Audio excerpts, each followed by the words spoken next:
Mensuration का next problem है हमारा, मार्च 2025 में पूछा गया था। Radii of the circular end of a frustum of a cone are 14 centimetre and 8 centimetre. Okay, frustum आपको पता है फ्रस्टम कैसे होता है। ये है फ्रस्टम, कोन का पार्ट जैसे बकेट शेप में होता है। यस, ये है फ्रस्टम, बराबर है। ये कोन का पार्ट कट करने के बाद ऐसे फ्रस्टम बनता है। So the radius of the circular end of the frustum of cone is 14 centimetre. इसका रेडियस 14 सेंटीमीटर दिया है एंड इसका 8 सेंटीमीटर दिया है।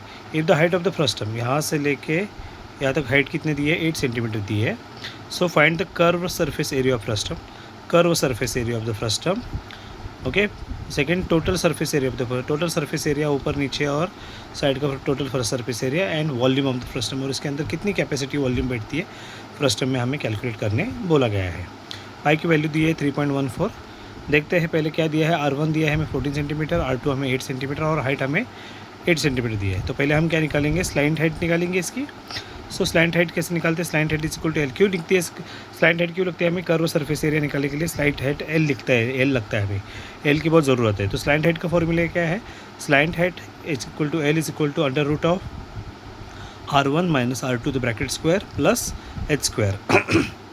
R1 हमारा कितना है 14 माइनस 8, सो 14 माइनस 8 ब्रैकेट स्क्वायर प्लस हाइट कितनी हमारे 8, 8 का square. So square root of 14 माइनस 8 6 square plus 8 square, 8 square sorry square. So 6 square आपको पता है 36 और 8 का स्क्वायर कितना होता है 64। ये दोनों मिलकर कितने 100 हो गए। Square root of 100 l is equal to square root of 100 कितना होता है 10 सेंटीमीटर होता है। तो हमें स्लाइंट हाइट मिल गया। सो अभी पहला ऑप्शन क्या, पहला प्रॉब्लम बोला तो curve surface area of frustum पूछा है। सो देखते हैं, curve surface area of frustum is equal to pi into L into bracket R1 plus R2। So 3.14 into, okay, pi की वैल्यू उन्होंने बोला ना 3.14 लेना है हमें, 3.14। सो पाई की value 3.14 into 10 into bracket R1 14 है, R2 8 है, 14 प्लस 8। सो 3.14 इंटू 10 इंटू 22। सो इसका मल्टीप्लिकेशन करते हैं, 22 इंटू 3.14 का मल्टीप्लाई 314 इंटू 22 मल्टीप्लिकेशन किया हमने 2। ओके, 22 4 ज़ार 88, कैरी 8, 22 1 ज़ार 28 प्लस 8 30, कैरी 3, 22 3 ज़ार 66 प्लस 3 69। सो 69, अभी यहाँ पे 3.14 है तो 2 डेसिमल आ गए 69.08 इंटू 10। सो 1 0 10 से मल्टीप्लाई करेंगे तो 1 0 अहेड हो जाएगा, डेसिमल आगे बढ़ जाएगा। So curve surface area of the frustum कितना हो जाएगा 69.08 इंटू 10 करेंगे तो 690.8 सेंटीमीटर स्क्वायर हो जाएगा। कर्व सरफेस इसके लिए सेंटीमीटर स्क्वायर आ गया। अभी सेकंड क्या पूछा है, total surface area of the frustum पूछा है। Total surface area of the frustum निकालते हैं। So total surface area of the frustum का फॉर्मूला है हमारा पाई into L into bracket R1 plus R2 plus pi R1 square plus pi R2 square. Okay, now see यहाँ पे frustum का upper part, फिर ये फ्रस्टम का सेक्शन और ये लोअर पार्ट। सो ये भी सर्कल है, ये भी सर्कल है। इस सर्कल का एरिया पाई R स्क्वायर 1, ये सर्कल का area pi R2 square plus surface area pi L into R1 plus R2 जो अभी हमने निकाला।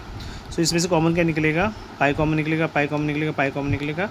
ब्रैकेट में क्या बचेगा हमारा L into R1 plus R2 यहाँ से, प्लस इसमें से क्या बचेगा R1 स्क्वायर प्लस इसमें से R2 स्क्वायर निकलेगा।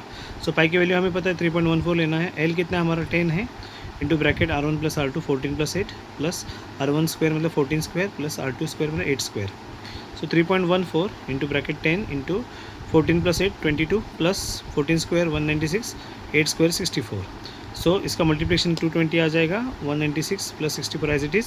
सो इसको ऐड करते हैं तो एडिशन कितना आ जाएगा 480 आ जाएगा। देखो 220 प्लस 196 प्लस 64 हमने ऐड किया, सो 480 एडिशन आ गया। सो 3.14 इंटू 480 मल्टीप्लिकेशन करते हैं 314 इंटू 480। सो 0 से मल्टीप्लाई करें पहले, एडिशन करने के बाद कितना है आंसर हमारा 1,50,720। सो 1,50,720 से कितना डेसिमल 2 डेसिमल दिया तो हमने 1,507 डेसिमल 20 सेंटीमीटर स्क्वायर। ये क्या निकाला हमारा total surface area of frustum कितना निकाला, total surface area of frustum is 1,507.20 centimetre square. Last point हमारा क्या बचा है, वॉल्यूम ऑफ फ्रस्टम निकालने बोला है। तो वॉल्यूम ऑफ फ्रस्टम क्या होगा 1/3 pi H R1 square plus R2 square plus R1 into R2 yes.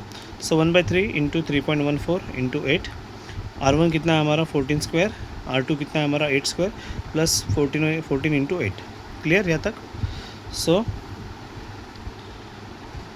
1/3 into 3.14 into 8, 14 square 196, 8 square 64, 14 into 8 कितना हो गया 112, इन सब का एडिशन करेंगे कितना आएगा 372 आ जाएगा. So 1/3 into 3.14 as it is, 8 as it is 372. So 3 से डिवाइड किया हमने 372 को, तो आंसर आया 3 1 ज़ार 3, 3 2 ज़ार 6, 1 बचा 3 4 ज़ार 12, 124 आ गया. सो देखते हैं यहाँ पे 314 इंटू 8 किया हमने, 314 इंटू 8 किया, तो इसका आंसर आ गया 2512, 2 डेसिमल 25.17. तो 2512 को हमने फिर 124 से मल्टीप्लाई है, 2512 इंटू 124 मल्टीप्लाई करने के बाद आंसर कितना है हमारा 3,11,488. 2 डेसिमल देना है हमें. सो 3114 डेसिमल 88 सेंटीमीटर क्यूब आए, क्योंकि ये वॉल्यूम है. सो वॉल्यूम हमेशा क्यूब में, और यूनिट बहुत इंपॉर्टेंट है. यूनिट के ऊपर ध्यान देना ज़रूरी है. यूनिट नहीं देंगे तो मार्क्स चले जाएंगे. यहाँ पे यूनिट सभी जगह पे यूनिट, यहाँ पे यूनिट्स बहुत ज़रूरी है. Okay. So volume of frustum कितना हो जाएगा 3114.88 सेंटीमीटर क्यूब.